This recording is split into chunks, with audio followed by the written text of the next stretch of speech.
Vamos começar com o que parece ser o Ocidente enlouquecido. E quero incluir os Estados Unidos e Donald Trump nisso. Agora, Donald Trump publicou uma série de tweets.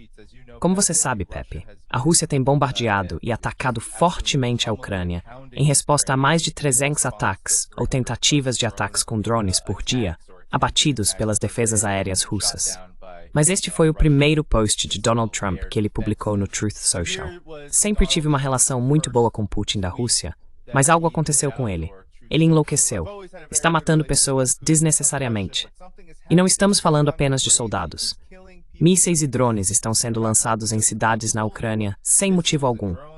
Sempre disse que ele quer toda a Ucrânia, não apenas uma parte dela. E estou sendo provado certo. Mas se ele fizer isso, isso levará à queda da Rússia.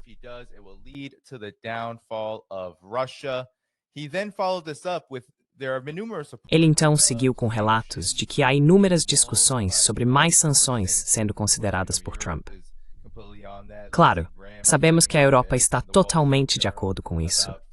Lindsey Graham está escrevendo artigos de opinião no The Wall Street Journal sobre tarifas de 500% por meio de um projeto de lei no Senado. Mas aqui está a última postagem no Truth Social. O que Vladimir Putin não percebe é que, se não fosse por mim, muitas coisas realmente ruins já teriam acontecido à Rússia. E quero dizer realmente ruins. Ele está brincando com fogo. Pepe, fale sobre o que está acontecendo aqui, porque tudo isso é uma resposta aos avanços aparentes da Rússia. Parece que Vladimir Putin e a Rússia tomaram a iniciativa. E estou curioso para saber sua opinião sobre essa reação.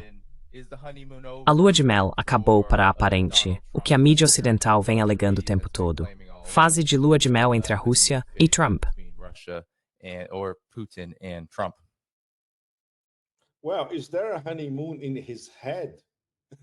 Bem, será que ele está em lua de mel? E com quem? Pois é. Olha, isso dá vontade de ir dormir de verdade, porque o nível de estupidez agora está fora de controle. Nenhuma contextualização, claro. O tweet em que ele diz que o Putin está louco agora virou o novo meme. Tudo o que acontecer daqui para frente vai ser subordinado a esse meme do Putin está louco. E isso se aplica ao governo Trump, aos que são contra ele, ao Deep State, aos chihuahuas europeus, aos belicistas, etc. Tudo o que acontece é porque o Putin está louco. Então voltamos ao ponto em que estávamos antes mesmo da SMO, ou no dia em que a SMO foi lançada. Na época todo mundo dizia Putin está louco, ele é um animal, está descontrolado, está invadindo a Europa. Agora voltamos à mesma coisa, como se nada tivesse acontecido nesses, 3 anos e 3 meses.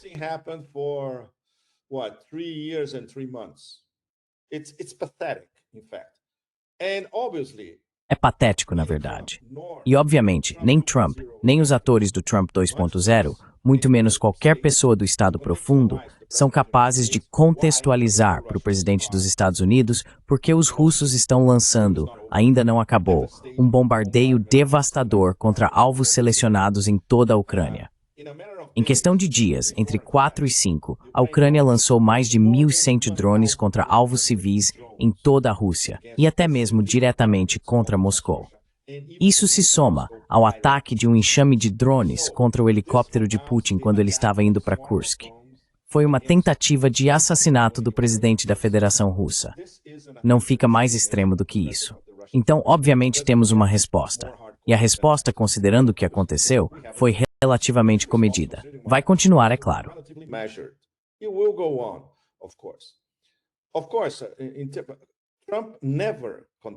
Claro, Trump nunca contextualiza nada. Quando você está em uma situação afogada em narcisismo, em um mundo só seu, quando você interpreta todos os personagens de Alice no País das Maravilhas, como um ensaio chinês brilhantemente descreveu algumas semanas atrás, tudo acontece dentro da sua cabeça, literalmente. E então tudo o que você diz vira lei, porque você é o governante do mundo, na sua própria terminologia.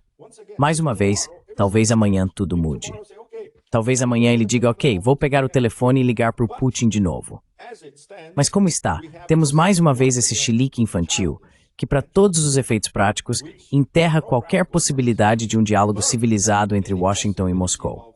Claro, do lado russo, eles estão demonstrando, mais uma vez, uma paciência taoísta infinita. Peskov disse que não, a situação é complicada. Peskov said, no, the situation is complicated, it's very emotional, we appreciate the President of the United States. É muito emocionante. Agradecemos os esforços do presidente dos Estados Unidos para encontrar uma solução, etc.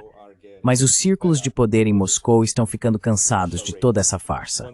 Mais uma vez, outro teatro kabuki. Então, daqui para frente, a resposta continuará. Não há ilusões de que esse teatro do cessar-fogo vá levar a algum lugar. Em primeiro lugar, porque Trump não sabe para onde isso está indo. Ele não tem uma estratégia, ele nem sequer tem táticas. Ele está rezando por um tipo de passe milagroso que lhe dê o chamado cessar-fogo e a solução. Isso não vai acontecer. Putin, na última ligação, explicou detalhadamente para ele: nada vai acontecer se não abordarmos as causas profundas do conflito. O presidente dos Estados Unidos não pode abordar as causas profundas do conflito, porque isso implicaria duas coisas.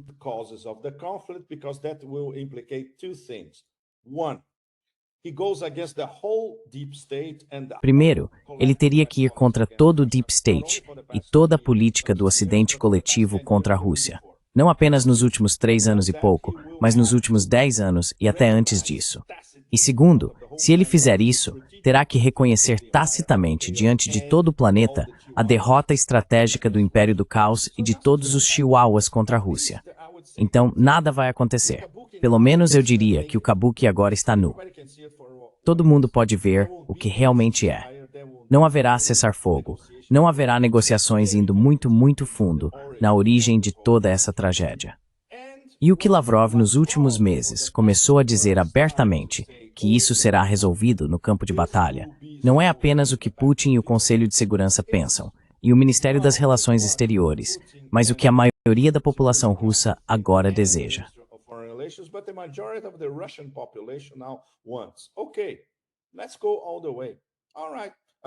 Certo, vamos até o fim.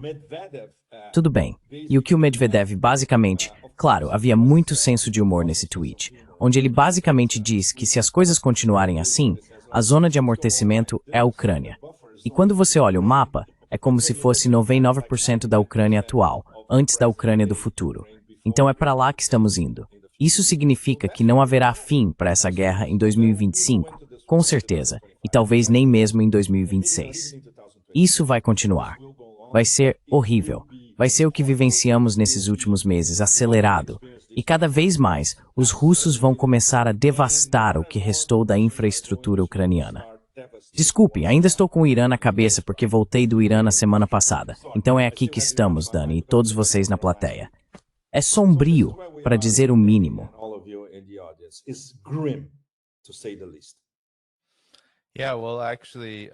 Sim, bem, na verdade você mencionou aquele tweet do Medvedev, e aqui está. Ele postou um mapa da zona de amortecimento, que é basicamente toda a Ucrânia, restando apenas uma pequena faixa fazendo fronteira com a Polônia. Sim, mas esse pedaço faz fronteira com a Polônia. Então, esse pedaço também vai desaparecer.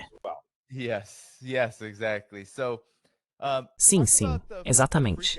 Mas fale sobre o pânico, porque a grande mídia ocidental tem publicado por dias e dias seguidos sobre a Rússia. Como você disse, isso será resolvido no campo de batalha. A Rússia tem lançado mísseis, ataques intensos de drones e bombardeios com mísseis contra a Ucrânia. Fale sobre esse pânico, porque é basicamente disso que Donald Trump está falando. E é isso que agora faz com que, claro, Alemanha, Reino Unido e França...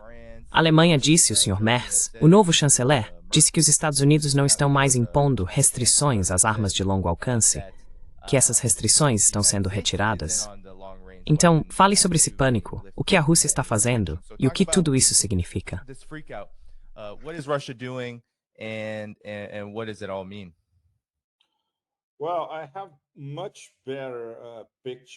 Bem, eu tenho uma visão muito melhor do que realmente está acontecendo nos altos círculos de poder. Vou para a Rússia em 2 dias. Estarei de volta à Rússia em 2 dias. Então, na verdade, estou fazendo um tour pelos BRICS. Comecei na China, fui para o Irã, depois passei 3 dias na Rússia para o Dia da Vitória, e agora estou de volta à Rússia e vou passar o mês de junho lá. Então, tem uma visão muito melhor de quão séria a situação vai ficar nas próximas semanas e nos próximos meses, entrando fundo no verão. Não parece bom.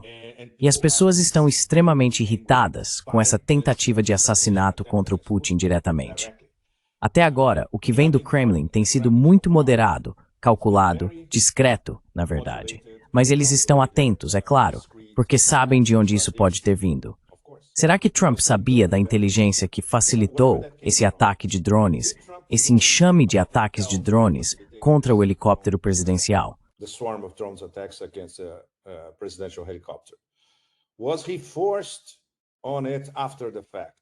Ele foi forçado a isso depois dos fatos. Ele soube depois dos fatos. Obviamente, os americanos forneceram toda a inteligência para Kiev. Então, os russos estão juntando todas essas peças do quebra-cabeça e quando tiverem respostas, aí sim vamos começar a ver uma resposta ainda mais dura. Não há dúvida quanto a isso. Mas, mais uma vez, é sombrio, porque qualquer possibilidade que poderíamos ter tido de um diálogo civilizado, começando pelo menos a abordar, se não as causas raízes, então pelo menos algo em torno das causas raízes. E então, claro, assumindo que haveria algum tipo de acordo, e Trump teria que admitir que quem resolve guerras são aqueles que as estão vencendo. Eles é que declaram como a guerra vai terminar. Os perdedores nunca terminam guerras.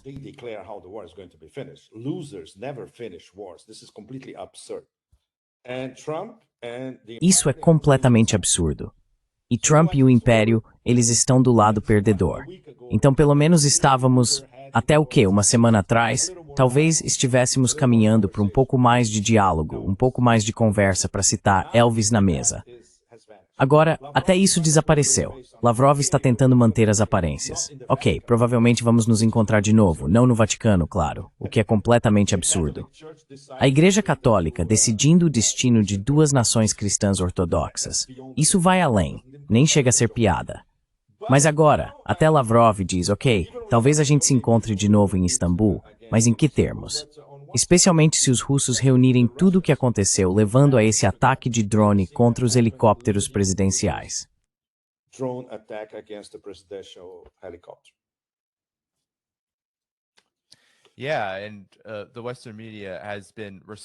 Sim, e a mídia ocidental tem respondido ao que a Rússia está fazendo em relação a esses ataques massivos nos últimos dias, dizendo que você sabe, o inferno está sendo despejado sobre a Ucrânia.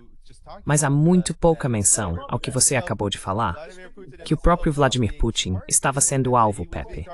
Houve um ataque massivo de drones ao helicóptero presidencial enquanto ele voava de Kursk. É absolutamente impressionante. Mas acho que isso alude exatamente ao que você mencionou antes, que o que estamos vendo é o lado perdedor, agora se agarrando ao que pode. É quase como se houvesse uma realização repentina de que isso não será resolvido na mesa de negociações, e eles estão tentando colocar toda a culpa novamente na Rússia.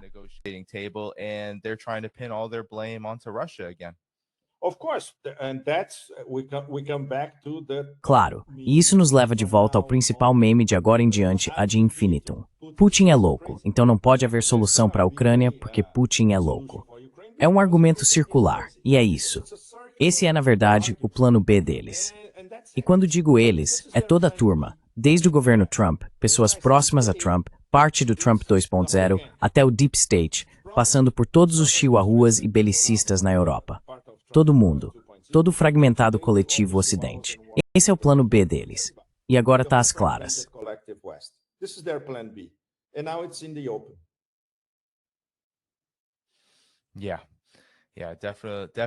Sim, sim, com certeza. Definitivamente às claras. E então, um comentário final sobre isso, Pepe. Qual é o significado para você em relação às armas de longo alcance? Sabe, mais uma vez, parece que agora temos a Alemanha liderando. Mas o chanceler alemão Scholz disse que os Estados Unidos também estão envolvidos nisso. Há tantos relatos conflitantes. Por um lado, você ouve que Trump não está considerando aumentar as sanções, está muito hesitante em utilizar qualquer tipo de arma de longo alcance, ou em permitir que a Ucrânia utilize armas de longo alcance contra a Rússia. E por outro lado, você vê o Scholz dizendo que Estados Unidos, Reino Unido e França estão todos prontos para autorizar novamente o uso de armas de longo alcance pela Ucrânia. Déjà vu. O que você acha desse circo agora, que está se tornando cada vez mais evidente? In fact, Na verdade, você acabou de definir isso, outro circo, porque essa decisão foi tomada meses atrás, mesmo antes do chanceler da BlackRock ser eleito. Todo mundo sabia que isso já estava decidido. Eles só estavam esperando o momento certo para anunciar. E agora ele está anunciando como chanceler. Todo mundo sabe disso. Os russos já sabiam, é claro. Mais cedo ou mais tarde, vamos ter o Taurus chegando, e estamos prontos para isso.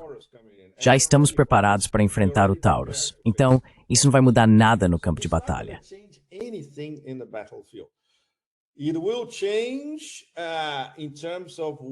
Isso vai mudar em relação ao tipo de resposta que vamos ter do lado russo quando os primeiros Taurus começarem a atingir alvos civis no interior da Federação Russa.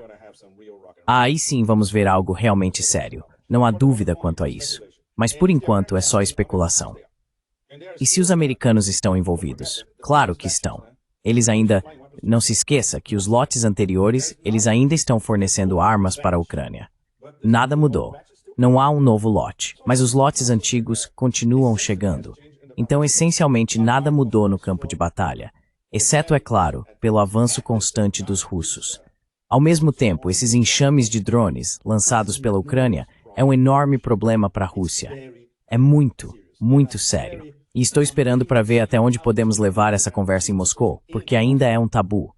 Esses enxames de drones perturbam tremendamente o tráfego aéreo civil,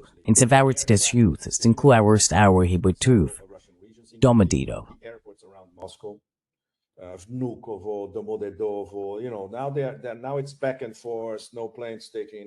Você sabe, agora tá esse vai e vem, nenhum avião decolando, sabe, é muito complicado. E claro, a internet russa, porque eles cortaram a internet imediatamente. E as pessoas estão começando a ficar realmente irritadas com isso. Cidadãos russos comuns. Então essa estratégia ucraniana de Kiev, muito barata, é muito perturbadora. E por enquanto, os russos não encontraram uma maneira de contra-atacar. Então, esse será um dos principais temas de conversa na Rússia nas próximas semanas, de fato.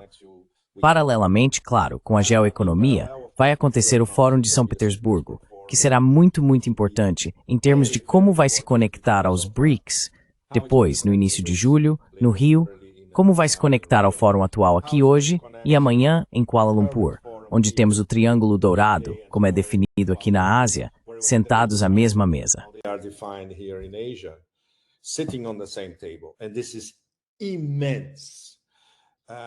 E isso é imenso. Ainda não sabemos. Estou esperando pela declaração final deles, que só vai sair amanhã, no final da tarde aqui, horário do Sudeste Asiático. Mas vamos ter o CCG, os 6 membros, incluindo os 3 que despejaram zilhões de dólares no Trump. Arábia Saudita, Emirados Árabes Unidos e Catar.